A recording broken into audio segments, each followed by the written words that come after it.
You may not feel unhappy with your life. Nothing is obviously broken. And yet, in your relationships, something feels off. You care about your family, your partner, your friends. You pay attention. You try not to hurt anyone. You adjust yourself to the situation. But despite all that effort, you don't feel truly loved.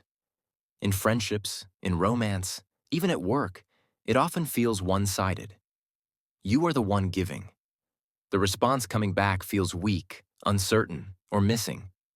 When this continues for a long time, a quiet doubt appears.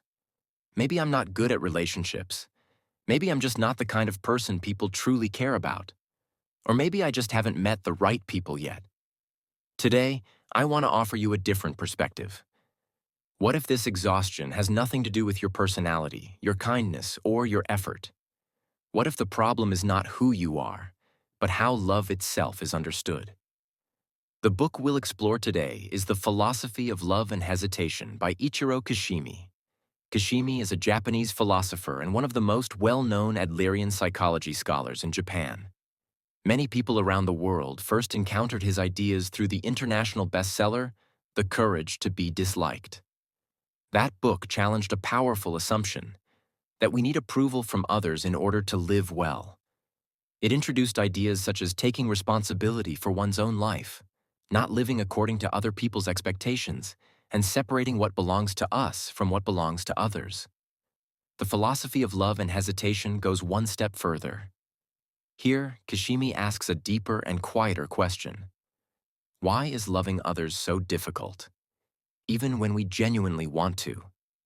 Today, we'll look at three things. First, why relationships often feel one-sided. Second, the common misunderstanding about love that creates this pain.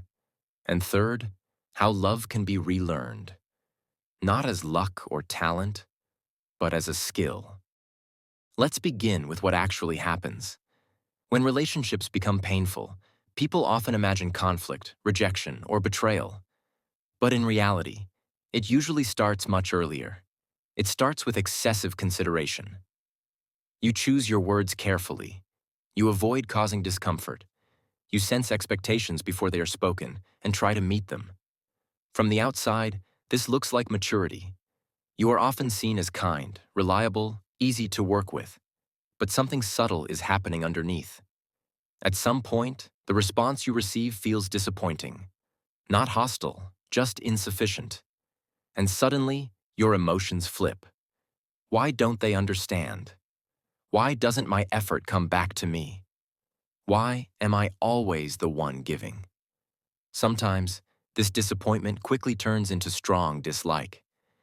At this moment, many people blame themselves. They think they were too sensitive, too needy, too immature. Kishimi does not see it that way. He points to a structural shift. What began as care slowly turned into care with expectation. Without noticing, kindness becomes a silent transaction. I'm doing this, so something should return. When that expectation is not fulfilled, the emotional collapse feels sudden, but it was actually prepared over time. In short, relationships feel one-sided not because you care too much, but because expectation quietly replaced choice. Now let's look at the deeper cause. Most of us grew up believing that love is something that naturally happens. You meet the right person. You feel it instantly. Love flows without effort. This belief sounds romantic. But Kishimi argues it is deeply harmful. When love is seen as natural and spontaneous, any difficulty feels like proof that something is wrong. The relationship, the other person, or yourself. That's when thoughts like these appear. Maybe this isn't the right person. Maybe I should wait for someone better. Maybe love just hasn't happened yet. But changing people rarely changes the pattern. Why? Because the misunderstanding remains. Kishimi makes this point very clear. You cannot directly change another person's heart. No amount of effort, sacrifice, or correctness can guarantee affection in return. The other person's feelings belong to them. That is their task, not yours. Pain begins when we confuse this boundary. We think love means influencing, persuading, or earning affection. And when it doesn't work, we conclude, I did everything, so they are wrong. This turns love into pressure, and pressure slowly suffocates relationships. In one sentence, love becomes painful when it is treated as something that should happen instead of something that must be practiced. So what is the alternative? Kishimi's answer is simple but demanding. Love is not a feeling you fall into. It is a skill you learn. This does not mean calculating or manipulating others. It means developing agency in how you relate. Not asking, how can I be liked? Not asking, how can I change them? But asking, how do I choose to relate, regardless of the outcome? Love, in this sense, is about deciding what you take responsibility for and what you do not. You are responsible for your actions, your honesty, your boundaries. You are not responsible for controlling another person's response.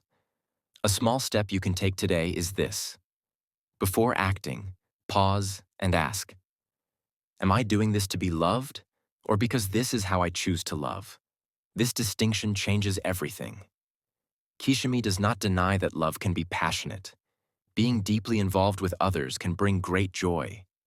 But passion without agency becomes dependence. And dependence eventually turns into resentment. In one sentence, to love is not to wait for the right person, but to keep learning how to relate without losing yourself. Let's bring everything together. When relationships feel one-sided, it does not mean you are unlovable. It often means love was never taught as something to be learned. We were told to wait for it, to fall into it, to be chosen by it. Ichiro Kishimi offers a different view. Love is not the ability to find the right person. It is the ability to love, intentionally, responsibly, and freely. That ability is not a talent. It is not luck. It is one of the most important skills a human being can learn. If your relationships feel heavy right now, that is not a sign of failure. It may simply mean you have reached the point where love must be learned, not hoped for. And that is a very meaningful place to stand.